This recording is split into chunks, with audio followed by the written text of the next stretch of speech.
Hey, what it do, man? Hood Scout.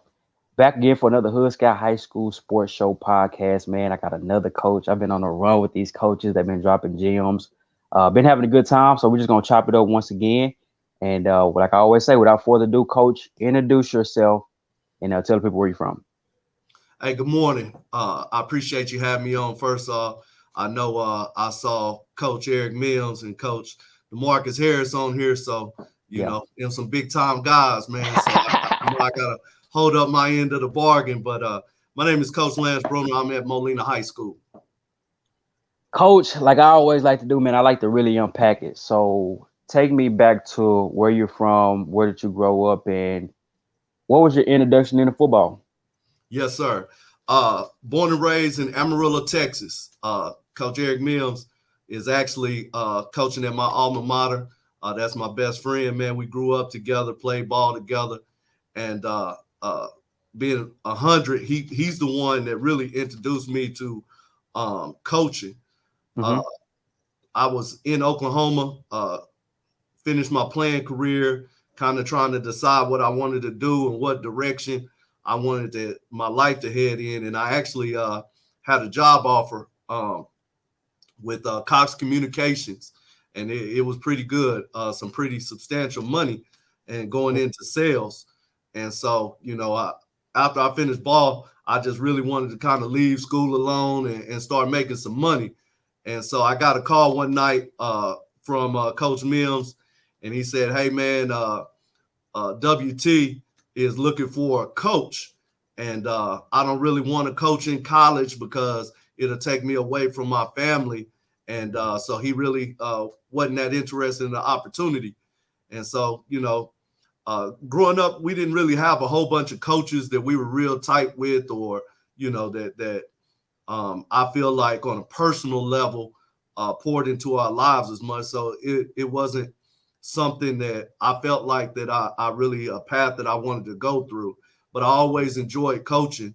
I actually while I was still playing and throughout my life, I volunteered at the YMCA to coach basketball for the little kids because I just, enjoyed it. It always really enjoyed the game, but mostly the vehicle that sports gave to kids. Because, Mm-hmm. where I'm from on the north side of Amarillo, not a lot of people make it out of there, man. And if it wasn't for athletics and playing ball and my friendships and my faith that I all made throughout sports, I know I wouldn't have made it out. So, long story short, I prayed about it quite a bit, and then I decided to go out to West Texas A&M. And at this stage of my life, they weren't very good. I didn't know a whole lot about it. And once they told me how much a GA was going to be making money wise, I said, man, you got to be crazy. You know? That's funny. Yeah, yeah. So for whatever reason, man, I stuck with it. And through my time at West Texas A&M, kind of learned how to be a coach. Worked with some great coaches, man. Our coaching staff, at West Texas A&M had to be one of the greatest D2 staffs ever. There's four guys that had NFL experience on that staff. Two of them still in the NFL coaching, and then a head coach, Division One AA head coach, Division One coaches all over the place. So man, I was really really fortunate to get to coach underneath some really good guys. And Coach Carthel, who was our head coach, Kobe Carthel is the head coach of Stephen A. His dad, Don Carthel, was our head coach, and man, he knows how to do it, man. He knows how to do it right in every aspect, and I just learned and worked my way up slowly but surely. Now, coach, let me ask you this though, before we kind of take off on that coaching trajectory. Uh huh. So you played ball yourself. Take Yes. me back. Was that high school and Yes. then into college? What Right. was like? What I'm saying, what was that experience like for Yeah. you? Yeah. So it was good, man. Like I said, I my senior year, I did some stupid stuff where I got suspended for a few games my senior year, and so it didn't happen in high school like I wanted it to happen. And so going into college, I just really knew I wanted to get away from Amarillo. It's kind of like a running joke. Once you try to leave Amarillo, it always pulls you back. And so, I was fortunate enough to make it out to Oklahoma. Started out at Central Oklahoma, and everything was going good. And that the college lifestyle, man, I tell these kids, it's not for everybody. You got to kind of be built different, because the coaches, they're not gonna babysit you. They're not gonna if you don't got your mind right, they're gonna go on to the next guy. So it was really life altering. And then I had some injuries throughout college, and kind of didn't really know. Like I said, man, I was really trying to make some money. We grew up kind of on the poor side when I was a kid. And so, I wanted to have things that other kids had. So I always kind of had my hustle on the side, whatever that looked like. And so, as I went on, and then, I just kind of fell out of love with the game, ended up quitting school for a while, quitting college for a while. And then, for whatever reason, I always say this, my faith always brought me back, no matter what I was doing, God knew what he wanted me to do. So I could say, man, I'm done with ball. I'm done with this. I don't want to go to school no more. I want some money. And then for whatever reason, I just take a class here, take a class there, and then set myself up later on to be able to take that opportunity at West Texas A&M, and then later obviously graduate and continue to work my way up. Okay, perfect, Coach. Perfect. And I mean, I think because you had a bigger purpose, Coach. Coaching, leading young men, impacting young men was that bigger purpose. And man, you're a great leader. I've been out there seeing you. So let's go from West Texas A&M. You coaching, you learning under that staff. Do you make a jump from that to another job, or how does that work? How does that transition working for you? Yeah, I did actually. I ended up, our offensive coordinator ended up getting the OC job at Alabama State. And so I went from West Texas A&M to Alabama State, which again, for me, I had never seen an atmosphere like that, at this time, especially. I don't know if it's still like this, but we weren't really introduced to the HBCUs in Amarillo. We really didn't know a whole lot about it. The movie Drumline was probably the closest thing we got. Wow. And so once I got out there, man, it opened up opened up my eyes to new things, man. I had never seen that many black people before in my life. Just being real, man. Alabama, it's like I really, to be honest with you, I wasn't used to African American people in power. Like managers and business owners and all of that type of stuff. And so I told my partners when I would call back, I would say, man, y'all wouldn't believe it, man. I'm going to, these big time stores and these big time hotels, and it's black people that are owning it or that are running it. Amarillo, we just didn't see that a whole lot. And so that gave me a whole new outlook on life. And then, going from Division II West Texas A&M to HBCU, Alabama State, with so much history and tradition, everything was just on a whole new level. And so, I never wanted to be a hindrance. I always wanted for everybody to say that I brought something to the table. So I got up there and worked my way up again and became the youngest recruiting coordinator in the SWAC, maybe in SWAC. Oh, wow. That's powerful, Coach. Yeah, that's powerful. It was big, man. And, Coach Barlow, who was our head coach at Alabama State, he empowered me to do that. And, a lot what was that experience like? Kind of pick on that. Let's pick on that a little bit. What was that like? Yeah, it some great times. Okay. I can tell you that, man. It was some great times. But I just, I've always kind of had a niche on the recruiting side as far as the college life. Even when I was at West Texas A&M, I feel like I would have got fired when I was a young coach because I didn't know what was going on, man. I was just out there, going through the motions, trying to make it through. Yeah. Because I had just finished up playing and was still young myself. And so I went from that to, just really trying to outwork everybody, man. I always was trying to be the first in the office and the last to go home. And so I have a buddy of mine, like I said, from West Texas A&M.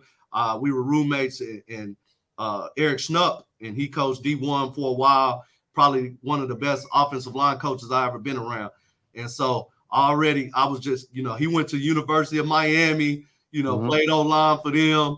And so big old cat. So I'm just trying to keep up with him, man. Every time I'm like, man, Snuff got a great reputation. He an awesome coach, man. And so I'm just working, trying to master my craft, trying to keep up with him. And the one thing I knew I could get him on, because I'm competitive, man. I got to be good at something. I knew I could get him on recruiting. And so, I would drive, Alabama, man. Another thing about it, different than Amarillo. Amarillo take you 5 or 6 hours to get anywhere. Way out there. Yeah, Alabama, you can go to Florida, you can go to Mississippi, you can go to Louisiana, you can go to Georgia. So I'm just jumping in the car, man, and just driving around, going everywhere, out to these high schools and stuff that I've heard about on ESPN or something, and just talking to the coaches, talking to the players, and I was able to get some pretty big time players to come to Alabama State. And so Coach Barlow, really one of the blessings that I always had, Coach Carthel, Barlow, Coach Rob, all of them have always opened up a door for me to be able to rise up in my career. I've never experienced a head coach that, kind of put you down. And a lot of, unfortunately, in this profession, it's hard for a young coach to rise through the ranks, and they've always kind of nourished me, Coach Lynn, everybody. So when I get somewhere, I try to outwork everybody if possible, and try to make sure that I kept going upward, be in this profession. So it was awesome, man. And the only reason I came back is because my son was still in Amarillo, and it always bothered me. I had a son really young, 17 years old. And so, it bothered me that I wasn't being a father. And, the college life, like I said, is real fun, but boy, it's time consuming. You ain't getting a whole lot of time off. And so after 2 years, I ended up moving back to Amarillo, and that's kind of where I got into the high school coaching ranks. Okay. Yeah. Okay. So then okay, go ahead. No, I was about to ask you about that. Go ahead. Yeah. And so I worked with my partner, Eric Mims, at Paladuro at our alma mater for our head coach, Coach Parr. We worked for him. And, like I said, I really always kind of knew that Amarillo wasn't for me, but my son was there. So, I kind of toughed it out. And I learned a lot under Coach Parr as far as high school, because high school ball is totally different from college ball. High school ball, you have to develop. You have to grow your kids. You got to coach what you got. And in college, you don't like the way a certain kid attitude or character is, you can go out that next year and replace them, and it's not like that in high school. That's kind of where I cut my teeth, learning how to really kind of get back into the fundamentals and the basics. College, they come to you a little bit further along as far as football IQ and football knowledge. In high school, you might get a kid that had never played football or only been playing for 1 or 2 years, and you got to actually teach him the game. And so, I kind of learned that. And then once I finally convinced my son's mom to let him move with me to Dallas, I was on the first thing smoking out of Amarillo, got out. Coach Robinson, met with him at North Mesquite. And this is me not knowing anything about the DFW. And so I'm just, trying to get on anywhere. And Coach Robinson, anybody that knows him, he's the best salesman in the world, because I had about 3 or 4 other interviews, Poteet, DeSoto, all of this. I got in the room with Coach Rob, and he sold me on North Mesquite, man. I was like, man, my bags are packed. I'm on my way. Let me know when I can start working. So that's how I ended up in the DFW at North Mesquite, and worked my way up there. And Coach Rob was awesome. I was the co-offensive coordinator. What year was this, Coach? What would that have been? That would have been probably 2008 till about 2012, somewhere around there. Okay. And then one of my good friends that I work with at North Mesquite, he actually was working at Samuel. He was a basketball coach at Samuel. And, he told me, hey, man, we're looking for an offensive coordinator at Samuel. And I told Coach Pierce about you, and I think you do a great job with these kids. Well, you know, if you're from DFW, you know Dallas ISD always has that reputation, you know. And they always say, you know, don't go to Dallas, you'll get labeled, you know, you can't get out of there, you know, you can't have success there. And so, you know, I heard all of those things, and I'm like, you know, Wash, I don't know, man. Everybody telling me not to go. Well, he my partner. He gonna keep it real. He said, man, you know, we got some great kids, and you would do a great job with these kids. And so he said, just come over and check them out. So I went over there and watched practice, and I was like, man, these kids are, you know, like he said, they have some really good athletes. And, you could just tell that they just needed a little bit of polishing. And then I met with Coach Pierce, and you know, I said, Coach Pierce, he has a reputation of doing everything at Samuel. And I said, Coach, you know, everybody's telling me, you know, you're probably not gonna let me call it the way I want to call it, not let me do the offense how I want to do it. And I can't leave North Mesquite making more money to come over there to Samuel. Hey, real talk. I can't do everything. Hey, real talk. I got to be able to do it. And Coach Pierce said, Bruner, everything that Coach Washington told me about you, you in it for the kids, and I know you're going to come over and do a great job. The offense is yours. And so I kind of took a leap of faith, man, because I'm not from DFW. I see kids, I see athletes, I see guys that I just want to help and work with. You know, I went over to Samuel, and our first year, you know, we kind of got it off the ground. And then that second year and third year, we ended up being really, really good, man, and scaring a few teams in the playoffs. And so Coach Pierce, you know, again, kind of let me just have everything on offense. And that was my first time to just put everything together, where now I'm coaching coaches. Now I'm, you know, putting practice plans together and everything like that goes into it. So that's kind of where I started sharpening my teeth as far as being a head coach. What was your style on offense, Coach? Was it a style? Was it a type of way that you coach? What was your philosophy on that side of the ball? Yeah.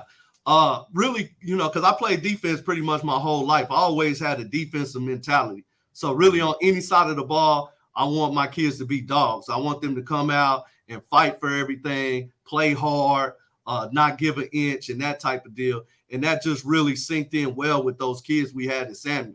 You know, we had some dogs out there.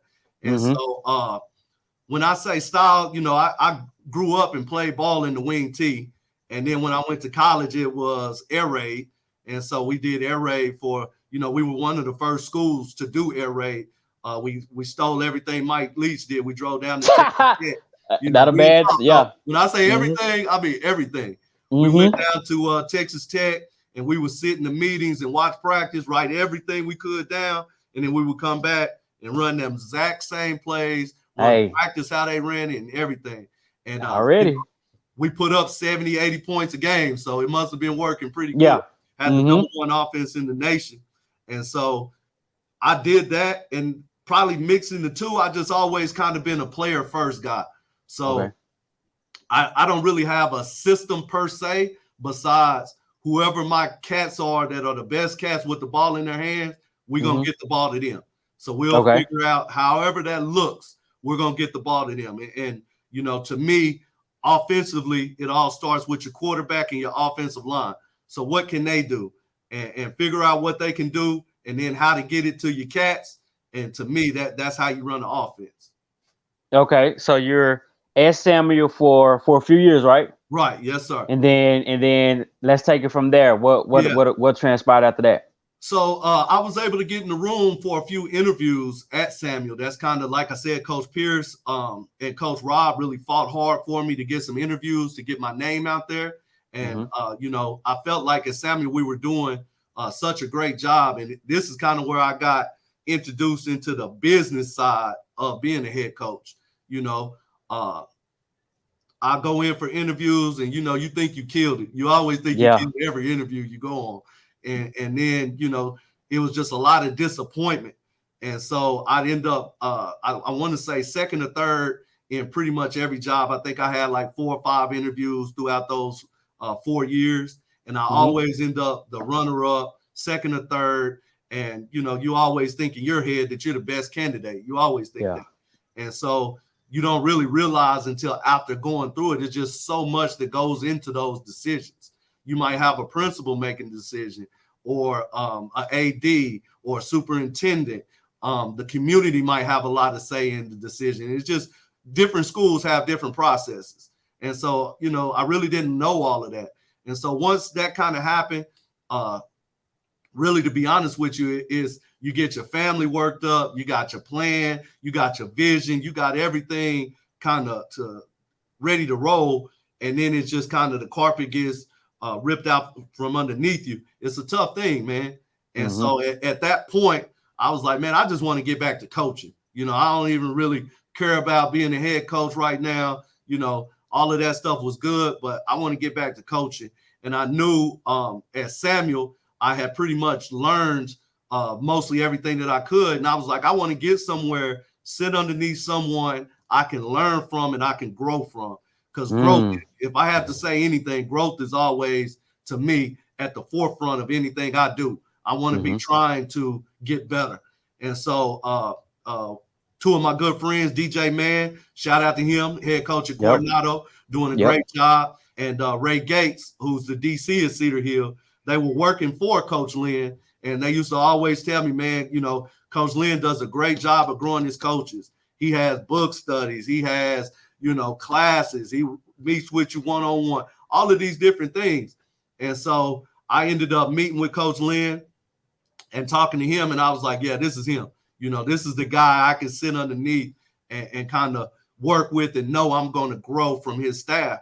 And so I ended up taking a job for Coach Lynn, leaving a little bit of money on the table in the coordinator position to go work with him and be the receivers coach out there at Cedar Hill. And so once I got out there, again, it's just a whole nother world, man. High school ball is high school ball. And then there's ball with Cedar Hills, Duncanvilles, DeSoto. Yeah. Boy, Yeah. Yeah. Give me an example, Coach. Like, what's the difference? I mean, you're coming from Samuel, you come from of course, smaller schools in general. Right. What's one of the things that stood out? Well, the main thing that stands out is when you're at those places. At Samuel, I could be me. Coach Pierce and the community and stuff. They want you to be able to coach their kids up and have a good time. At Cedar Hill, boy, that fire is on you. You walk in there and they want to know what college you're gonna get my son prepared to go to, right? They want to know when we win in the state championship, right? Yeah. At Cedar Hill, you're not gonna get no passes for nothing. And so but I like that. Like I said, I'm a competitive guy. And so we're going in there playing, at Samuel, we played sock, man. And coach has done, to me, in Dallas ISD, Coach Todd has done the best job of anybody, man. That program, it's tough. It's really real. Tough. You going into that program knowing not only you're going to have a hard time winning, but they're going to beat you up, man. And that's football, He does a great job. And so at Cedar Hill, everybody trying to do that. Every game, week in, week out, it's just big time football, man. And the kids, one of the biggest difference is, like I said, at Samuel and at Palo Duro, you kind of teaching the game, which is an aspect of it. At Cedar Hill, those kids come in, they've been playing ball on travel teams, most of them, 7-on-7, Little League. They've been playing for 10, 12 years before they get to you, so you are taking what they know and you are enhancing what they know. You're growing them. And like I said, it's a lot like college level, And so all of those things were just a different level at Cedar Hill. And so, I got back to my roots, man, and just tried to coach the receivers the best I could, and we had an awesome year, really good year. And like I said, I knew we had a chance that next year to win a championship, state championship. And so that was real appealing to me. And so I really had no thoughts about becoming a head coach at that point. I just was intent on winning that ring, man. Mm-hmm. And so the Molina job kind of came out of nowhere. You know, they called me because I had worked in Dallas before. At this time, Troy Matthew was the AD, and I had interviewed him a few times, and he said, man, you know, I feel like you should look into this Molina job. And I said, well, you know, I'm kind of cool right now, Dr. Matthew. I appreciate it, but right now I'm okay. And he called me back and said, hey, coach, you know, I think you should look at it, man. It'll be somewhere where you can get in there and you can grow as a head coach and everything. And like I said, that's that's interesting how he called you twice though. Yeah. That's an interesting point. Yeah. And I, you know, I thank him for it, and I really appreciate him for A, you know, not forgetting me, you know, and B, not giving up on me, because he could have easily said, yeah, you're gonna turn me down. I ain't coming back to you, because in this profession, these head coaching jobs don't come around very often. You know, it's not like people gonna be beating down your door to get you to sign a contract. You know, unless you get to that big time status, you know, you got to get in where you fit in. Yeah. But I talked to Coach Lynn about it, and he said, man, go ahead and hear them out and go see what they got to say. And pretty much was the same thing that it was when I was at Samuel. I heard a lot of people say, man, you don't want to go to Dallas. You don't want that to be your first head coaching job and all of that type of stuff. But I just never have been a cat to buy into that stuff. Like, I want to be somewhere where I can grow and the kids can grow. And that's my main thing. So when I got over here, I met with Dr. Rodriguez, our head principal, you know, met with Troy Matthew about everything. And I still was kind of on the fence. And then I met some of the kids, kind of looked at the kids' situation and was just like, man, you know, God don't make no mistakes, you know. And so I prayed about it, talked to my family about it. And, you know, I felt like it was just another challenge, you know, another place where I can grow and just really help kids. And so I ended up agreeing to become the head coach, and they were 0-20 the last 2 years before I got here. And so you already, not only is it Dallas, but it's Dallas and they've been getting killed, and they were in 6A at the time. So we in the district with Skyline, Lake Highlands, Pierce, Duncanville, you know, we in that district. So you kind of knew, man, it was going to be tough. So I got on the phone and started talking to guys that I thought would be interested in coming on my staff. And, you know, really the selling point for me was Dr. Rodriguez, our head principal here. You know, she kind of told me the situation of what had happened before. And she said, you know, Coach, I'm going to let you have the athletics department. I'm going to trust you. I'm going to bring you in to run it. And so I'm not going to micromanage you, you know, and I'm going to let you do it like how you want to do it. And, you know, we're going to ride with it together. And so that, to me, that was big. Because like I said, you always got to have your AD in your corner, but you always got to have your principal in your corner. That's big. You work. That's big. Did she want to ride with you like that? Because that instills trust in you. That's right. Yeah. And that was kind of one of my biggest things is, you know, if I was going to be at, because turning a program around, man, is one of the hardest things to do, you know. And if I was going to be able to do it, I had to be able to bring in some of my own coaches and be able to kind of run the discipline and run the different things, you know, obviously inside of the UIL and the Dallas ISD and Molina High School structure, but be able to put Coach Bruner's spin on it. And she gave me that freedom.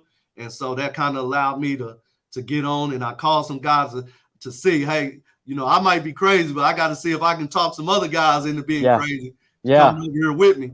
And I got a loyal, you know, one of the probably the biggest things as a coach when you're going in to a place is your staff, man. You got to have good coaches around you, or else I don't care how good a head coach you are, it's not going to work. And so I was able to get on the horn and get a few guys, and they said, Coach, you there? I'm there. And so I was really appreciative of that. And then, man, I just got blessed. Like I said, God always been in my corner. Some of the guys we interviewed for, you know, man, it's some big time guys. And they came here with me, and we just slowly started putting our vision together and kind of turning things around and won a game for the first time and You know, that was huge for these kids. And then, you know, winning is one thing, but you gotta be strong in your convictions, and get other people to believe in your vision. We have one feeder school here at Molina Stockard, and you know they have been losing some kids out of there. And so, you know, that was one of our big things. Coach Flo over at Stockard, we got in there, and it was kind of like a thing where they was like, okay, we'll see. I told them, we're going to be here all the time. Okay, we'll see. You know, you could tell. And, man, we were there every day. And I'll never forget it. You know, Glenn Jackson, who was our big-time running back, he was there at the time at Stockard. And, you know, he had some schools he was interested in going to. And I said, man, you come here, and I promise you, you know, I'm going to make you a better human being first. And whatever your dreams are, I'm going to make sure you can accomplish them right here at Molina to where you don't have to move anywhere else. And he was kind of that first kid that took a chance on us as a staff and ended up coming here. He started for us as a freshman and being one of the best players to ever come through here since. And since then, you know, we've been kind of – his brother was playing basketball. You know, we had kids that weren't playing that were just in the building. And so when you're trying to start a program, man, you need everybody you can get, you know. So his brother wasn't even playing football, and we ended up convincing him, just give us a chance. He played a few games his sophomore year. Junior year, he played a few more. And then this year, he's probably one of the best players around, man. All-district receiver, all-district safety. You know, another one of our kids, Jeff, was in the building, wasn't playing ball at that time. Ended up, I think he got 13 sacks for us this year. Ended up playing ball for us and being first-team all-district. So it's just a lot of different stories like that, man, throughout these hallways that, you know, the reason why we're able to we hadn't turned it all the way around yet, but we're on the right path. And I got to say, so you took over in, was it 2019, Coach, or 2020? Yes, sir. 2019. I got to say, and I got to tell the people, so this is Dallas Molina, you know, and they're a program that, you know, they've been through some tough times. Coach, I think I got to give you a lot of credit. The way that you've changed this program by way of energy, the, you know, taking pictures of the helmet, the uniforms, I think y'all got an underrated social media team, and that's needed because in essence, you're building a new culture. You know, we're going from quote unquote kind of like doormats to we're going to look good, we're going to play good, we're going to fly around. So I got to give you a lot of credit, Coach. I got to give you a lot of credit because that may not be an easy job, but I see you doing it on social media. So I just want to shout you out on that. Yeah, that's big, man. And at the end of the day, like I said, it definitely not me. I got some guys that my coaches, man. Coach Davis runs our social media, and I got a lot of young coaches, so they all kind of I seen it. You do got young coaches. I see that at the game. Yep. Yeah, they know about that social media stuff, and then Coach Clement is our recruiting coordinator, and you know, we have schools come through here that, you know, I don't think they came through here in quite a while, and we have our kids getting recruited, and you know, they work a lot of tireless hours to do those things that the public might not see. You know, we got coaches that feed kids all the time, you know, make sure they got something to eat, make sure they got a belt if they need a belt, you know, all of those little things, man. That's how you build a culture, because the kid's not going to go hard for you. He's not going to play for you unless he really thinks you have his best interest involved. And that's with the parents too. You know, we do, when I first got here, we met with all the parents, did home visits. You know, pre-COVID, we did a home visit on every kid that came through this program. And we still try to reach out. Like, we want to know what's going on at home. We want to know, you know, what that looks like, who you hanging around with. You know, our coaches work tirelessly on grades. You know, grades is huge, man. Our first year, we had a few kids that failed out. Last year, we had a few. This year is the first year that we were able to keep everybody all the way through. And at our program, man, that's huge. And so, you know, we're going into games this year versus big time programs. You know, we playing Lincoln, playing Brian Adams, playing W.T. White, Lancaster, all of these guys, man. Them programs are some well-run programs. And the biggest thing that makes me proud, man, we don't go into any game anymore thinking we're going to lose. They're going to run over us. Right? We go into every game, no matter who we playing, believing we're going to win. This year was kind of the craziest year I've been associated with. Oh, yeah. We lost the first 3 games by 1 score, and we scored to go ahead in all 3 games, but they got called back. So, some of them good calls. It is what it is, but you got to live with that. And so sometimes, especially when you're trying to build a culture and build a program, when you have those types of losses, it can break your team. But our team stayed together. They didn't care what anybody else on the outside said. They stayed with me. They believed in our vision, and we were able to turn around and have a great year at the end of the year. And, I'm just so proud of what that senior class did, what my coaches did. Our admin, like I said, they always have our backs. And so all of that it takes a village, man. It does. Yeah. It really does.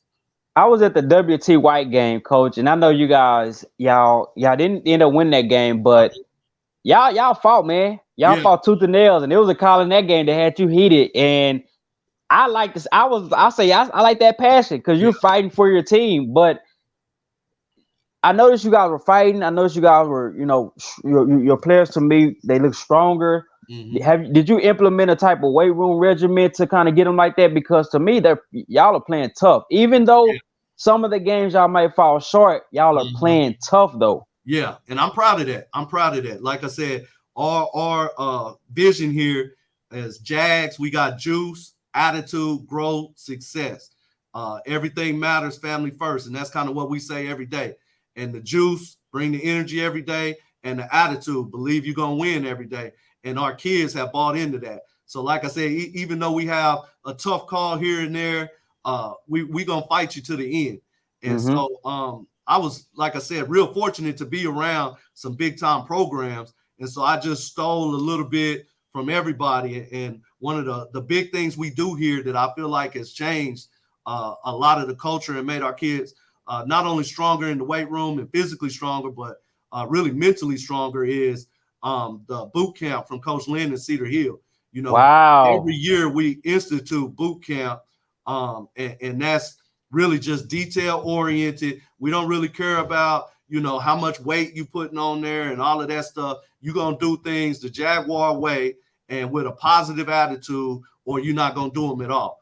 And so what I took from him, that boot camp, I think all Coach Lynn has a lot of branches under his coaching tree. Oh, yeah. That's one thing we all do. Coach Harris, Coach Mann, all of us, we institute that boot camp. Shout out to Coach Lynn. Shout out to head coach, city coach Lynn. Coach, your coaching tree is starting to get. You burn some real good fruit, coach. You burn some good fruit. It really is, and he got some hard hitters coming up too. And so, hopefully, Lord willing, after this offseason, he's gonna have a few more. But putting that boot camp in, just as far as getting your kids mentally tough, I think it has came a long way, and it just gets your kids to bond. To kind of. Once you go through adversity and make it out the other end, I think you believe, right? Until you go through that adversity, but even more important, until you can come out of it, right? Yeah.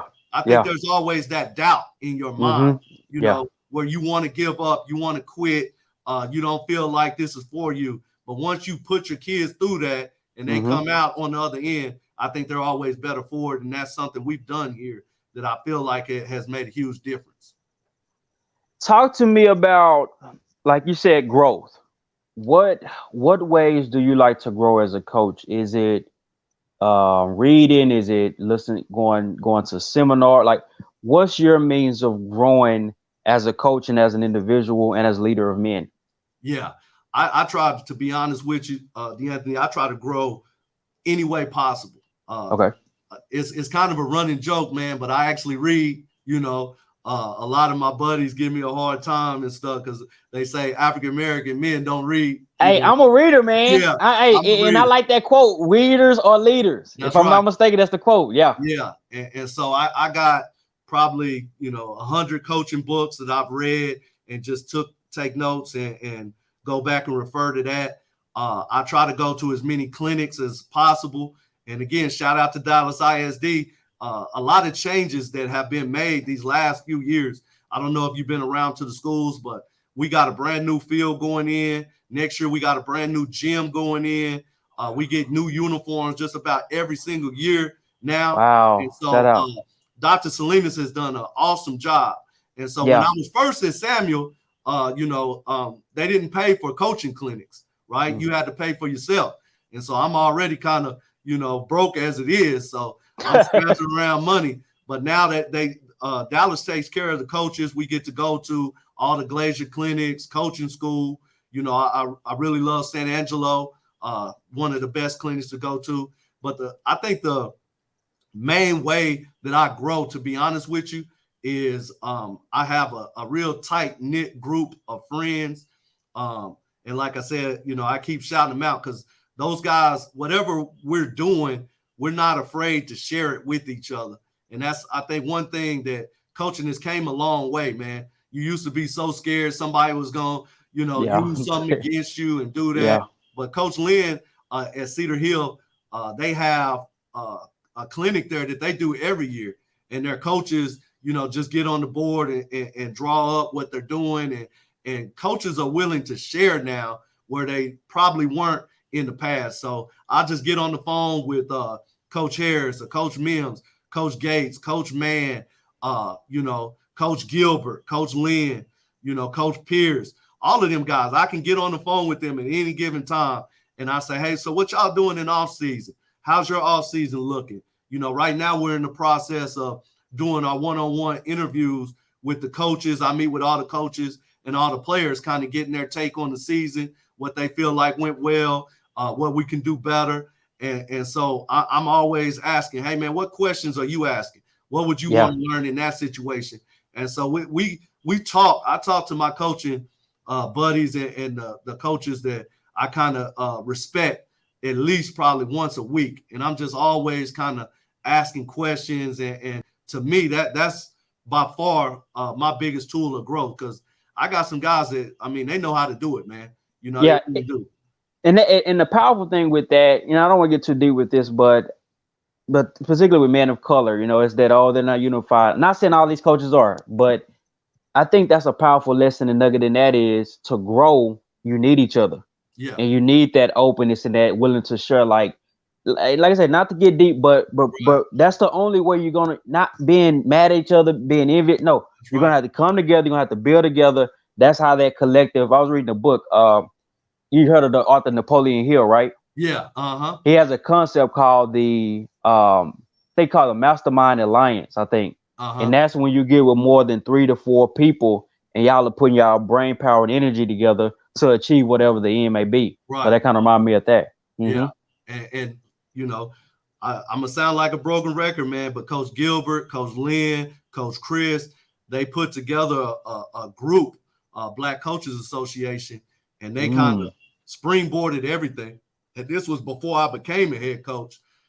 And so really they just wanted everybody to get an opportunity where the head coaches was sharing, with assistant coaches and future head coaches and coordinators, kind of what they're looking for in a assistant coach and how they got on, how they got their job. So I'm talking about doing mock interviews, introducing you to ADs. Wow. Yeah, getting you in the room with ADs.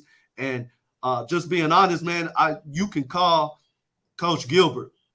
If you're a young coach, he's at Texas now, right? So you'll say, Coach Gilbert, big time. I can call Coach Gilbert right now and ask him a question, or if I'm having an interview or anything like that. And I know he's going to keep it 100% real with me. And he's going to call them, whoever I need, and he's going to vouch for me.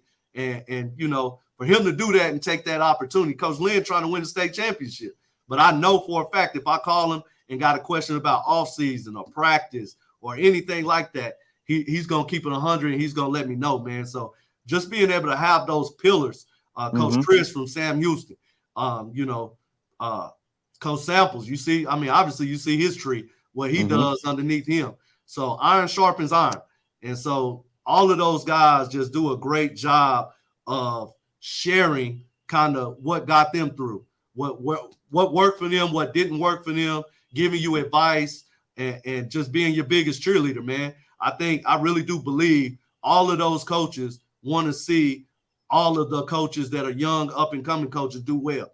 And, it's a lot of hate in the world, man. I tell these kids that everybody not for you, that crab mentality is real, So you would think a lot of people are trying to help you and push you up and promote you, it ain't always like that. To have people that are real and to have people that'll do that for you in your career, man, it's big, and I'm blessed to have them. Yeah. And I'm a believer, coach, that good people eventually prosper, So That's those coaches, whether it's a Coach Lynn who, already win the state, whether it's a Coach Gilbert who's now at Texas, that when you do good by people, I believe you truly will prosper. Yes, sir. What are some of your goals? Where are you trying to take this program? What's your goal for Molina High School, coach? Yes, sir. Our number one goal, kind of the thing that we want to accomplish overall, I want my kids to have the opportunity to play in the playoffs. Okay. So that gold ball is what, that's the vision. I got it written on my board, and really everything we do is based off of our kids having the opportunity to compete and go into the playoffs. But as far as just in general, my number one goal, man, every day I come in here, I keep talking about growth, but I want these kids to become better men underneath me. After every season, the wins and losses, I'm competitive as anybody, so the losses definitely stick with me more than the wins. But after every year, I look back on it, and the two questions that I ask myself: did I do a good job of teaching the kids how to be men? And did I do a good job of growing my coaches? And so in the grand scheme of things, that's what matters the most to me here, is that I'm making a difference in these kids' lives, saving as many as I can, putting them on the path to be successful citizens, to be successful young men, and that my coaches are growing and continue to move up. And so competitively, I feel like we want to compete. We want to come in some of these close games, like you said, we were fighting for. We want to win those next year. So we're going to work like all get out in this weight room this summer, and everything that we can do to try to reach that goal where, we're popping some of these teams that most of the time people don't think Molina can get. We want to win those games next year, and we want to be able to make it to the playoffs and compete for a district championship. And so that's our goals on the field. But off the field, I just want them to come in every single day. And if they make a mistake, learn from it. And if they're excelling in a certain area, get growth in other areas. So I want them to be well-rounded young men. Who are some of your team captains that may have stood out this year? And I want you to name a few of your coaches again, kind of give them a shout out. Yeah. Team captains, man, like you was at the game, those types of things don't happen without leadership. And so this senior class was real special to me. Like I said, coaches, one of the things that hurts smaller programs is being able to get your kids publicity, being able to get them out there, and being able to, get them recruited, because obviously when you're at Cedar Hill, every coach in the nation going to go by there. When you're at Duncanville, those type of schools, you're going to get every college coach in the nation. And so, for our kids to stick with us, and we're slowly but surely getting that, because we got some big time players. Arza Brown was just as good as anybody last year. And if it wasn't for the pandemic, I truly believe he'd have been D1 easy, but he went out to West Texas A&M because they believed in him. They stopped through here, talked to him all the time.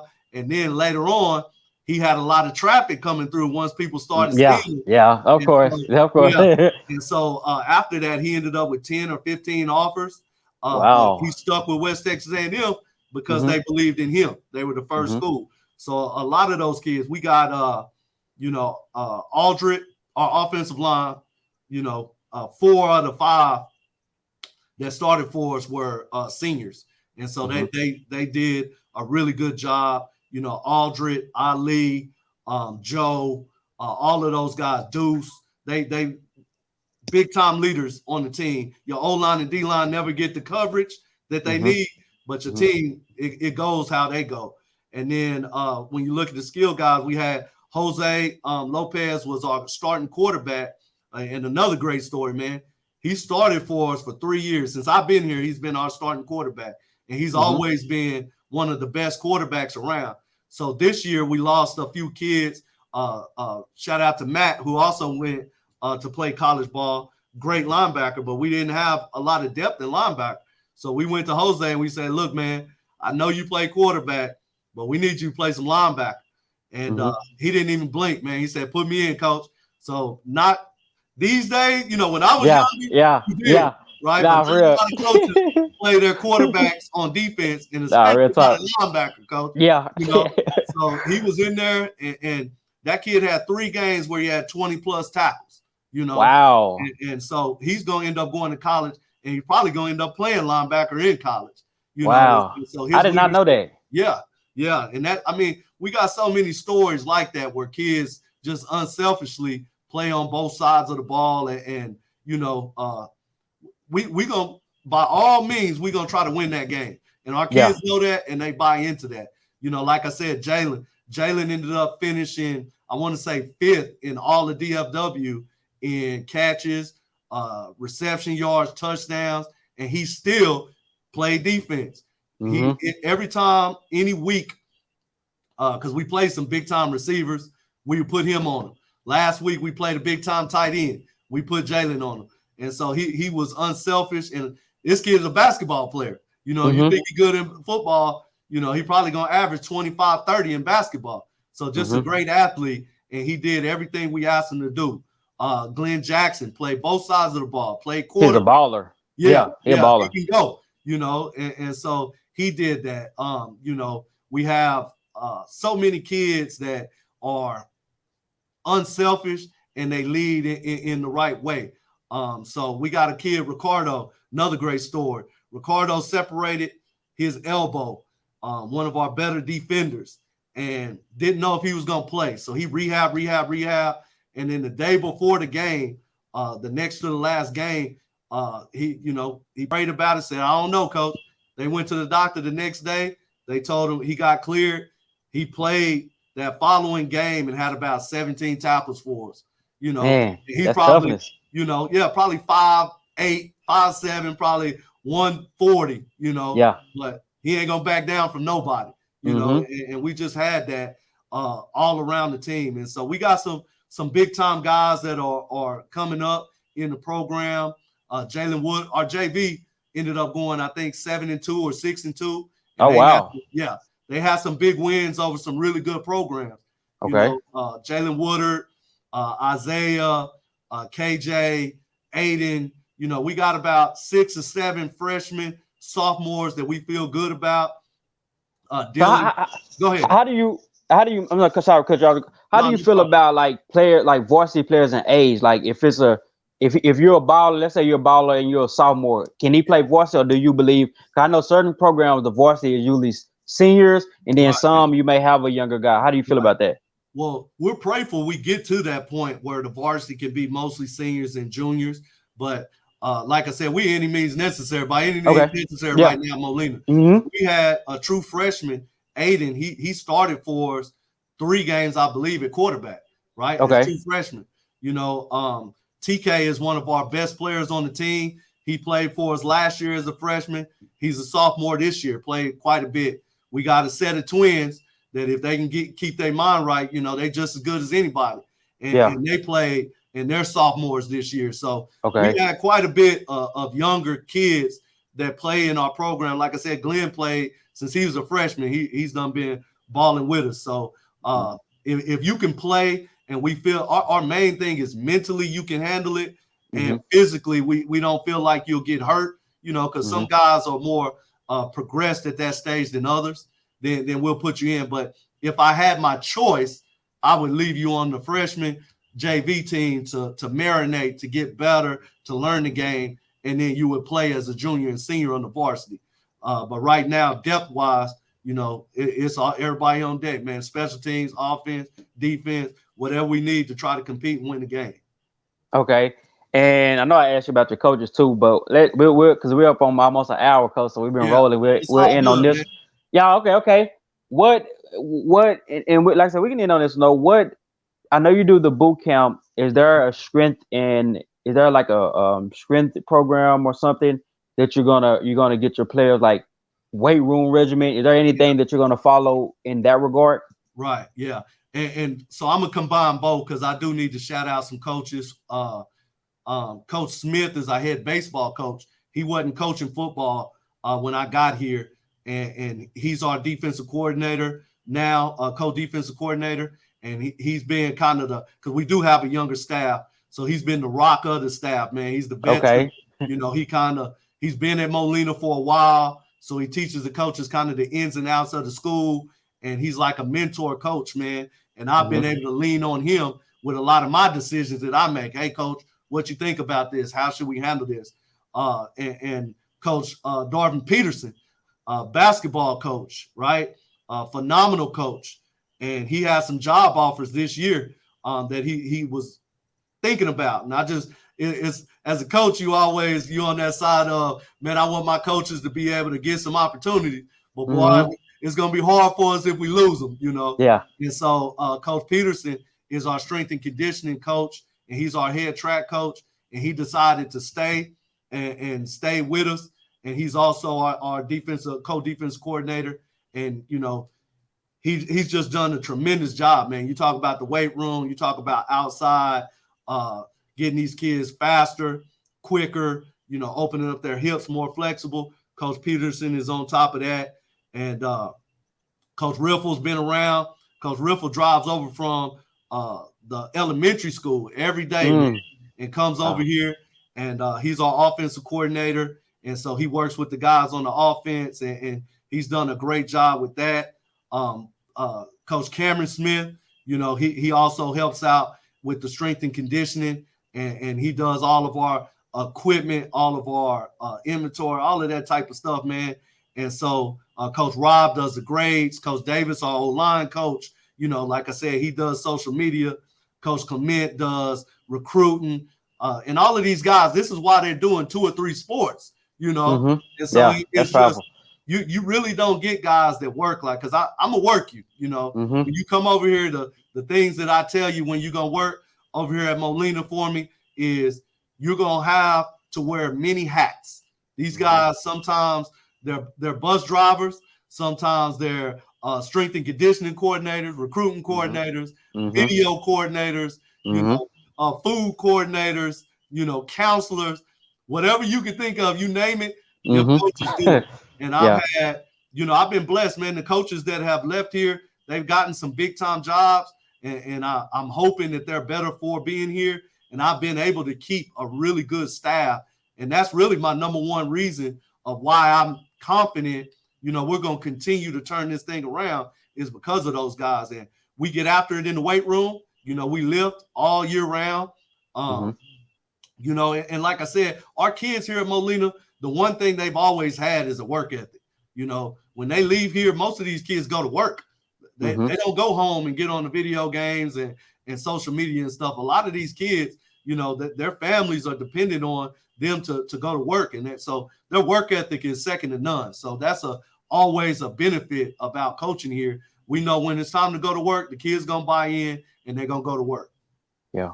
Yeah. Okay. What, define leadership, coach. What is leadership to you?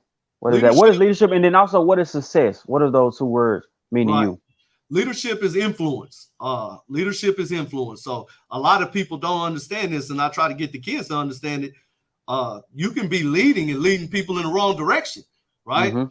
So we have a lot of leaders on campus that if you watch them, the kids gather around them, they flock around them. That's influence. That's leadership. Now, are you leading those kids to where they need to go, right? Or are you leading them to skip class or not do what they're supposed to do or be disrespectful? So leadership to me is influence. And I think if you have influence, if you're a father, you're a leader. If you're a teacher, you're a leader, right? Our head custodian, our number 1 fan in the building, Corey Lloyd, those kids, they gather around him. He tells them, just like he was a football coach, what's going on and how they did in the game and everything. But those kids gather around him, man. He's a leader on this campus. And so influence is leadership, in my opinion. And so with that being said, to me, if you are a good leader, then that means that you are leading the people that you have influence in the right direction. And so that leads to your next question, which was success. So what does that look like?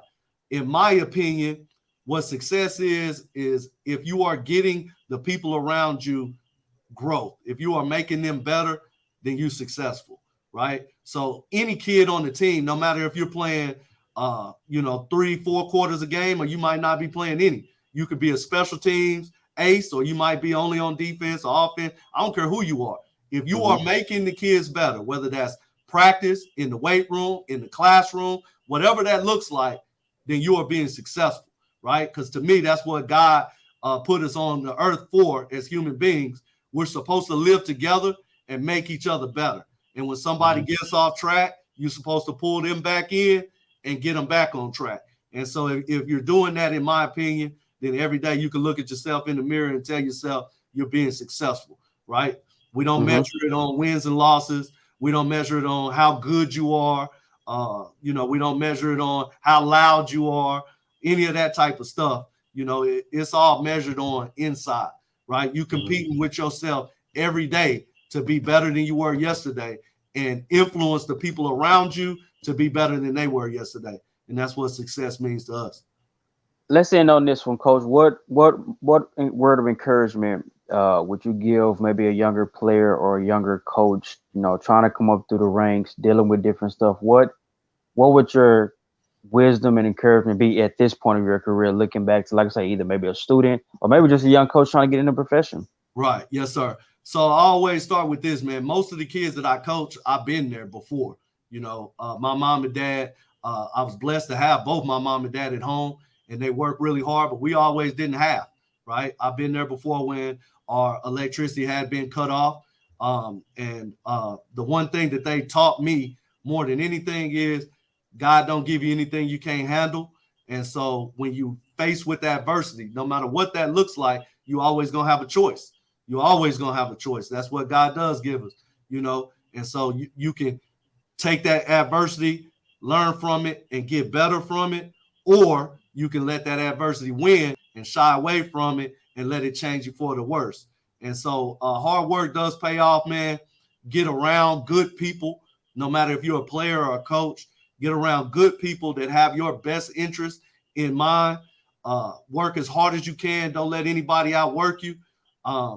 And just for me in general, what I always tell my players and my coaches is just be as versatile as possible, right? The more things you can do good on this earth, the better you're going to be, the more valuable you're going to be, right? And so if you're a young coach growing up, take pride in doing the video, take pride in cleaning up the locker room, take pride in, the weight room, education, getting the kids grade checks, all of those types of things. Take pride in that stuff, because that the more you do that, the more valuable you are to that head coach, the more apt he's going to be when somebody calls him for, hey, I need a coordinator.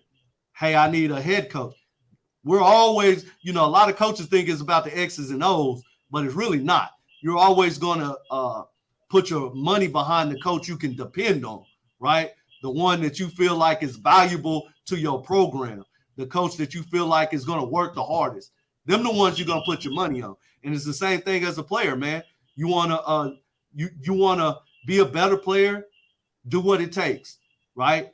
In the classroom, in the hallways, in the weight room, all of that type of stuff. God gave us all a certain amount of talent, right? So some people can wake up and be talented and get by, but are those people getting better every day? Because if they're not getting better, then they're wasting the talent that God gave them, right? So each and every one of us can do better to reach our maximum goal, what God gave us. And to do that, you got to take pride in the little things and just do every little thing you can the right way, and it creates big success. Man, you preached that last part, Coach. I'm gonna have to pass the offering plate, man. Yeah. You preached that thing, Yeah. but hey, that was good, Coach. Man, I appreciate you for coming on. I appreciate it's been an hour of just really good nuggets. Yeah. So I'm gonna repost it online, and man, I'm just soaking that up. Thank you, Coach, for coming in. And you enjoy the rest of the day. And I know you guys are going to be getting better this off season as well. Yeah. Now I want to shout you out, man. A lot of your platform, you're using it to get kids exposure that wouldn't get kids exposure. You were out there at our practice before we had, everybody else kind of knows now Molina got some big time players, but you were out there before that, right? Hey, man, thank God. Yeah.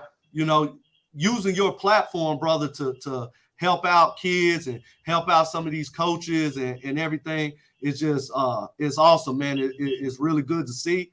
And I hope you take off. I'm praying blessings over you and your platform, man. And I know a year or two from now, man, I'm gonna be privileged to ever be on here. You liable to have Mike Tomlin and Tony Dungy on this one. You know what I'm saying? Hey, we're gonna speak it. We're gonna speak that thing in the atmosphere to God. Yes, that's right. So hey, keep coach, on man. doing it, man, and I appreciate it, bro. Yeah, it's not me. God get the credit, man. Man, keep shining, coach. Thank you. And I mean that. And I like the genuineness of the interview. You know what I'm saying? It's when something genuine, it's a lot of wisdom in it. So thank you, coach. You have a good rest of the day, man. God bless and take care. Yes, sir. Go Jags. Yes, sir. Peace.